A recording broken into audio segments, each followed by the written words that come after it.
లేకుండా Raghunandan Rao telephone tapping అయిందా? అందుకని ఒక డిఎస్పీనో ఇద్దరు అడిషనల్ డిఎస్పీలను రిమాండ్ చేసి చేతులు దులుపుకుంటామంటే కుదిరదు రేవంత్ రెడ్డి గారు.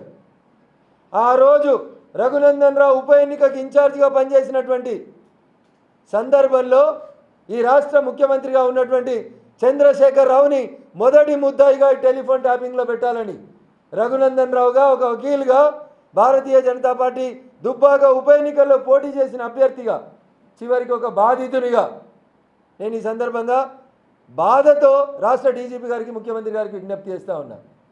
ప్రణీత్ రావు కాదు మొదటి ముద్దాయి చంద్రశేఖర్ రావు గారు కావాలి.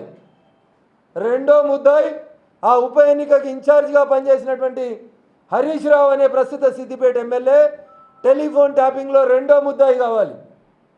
మూడో ముద్దాయి ఆ రోజు మా జిల్లా కలెక్టర్గా సిద్దిపేట జిల్లా కలెక్టర్గా పనిచేసిన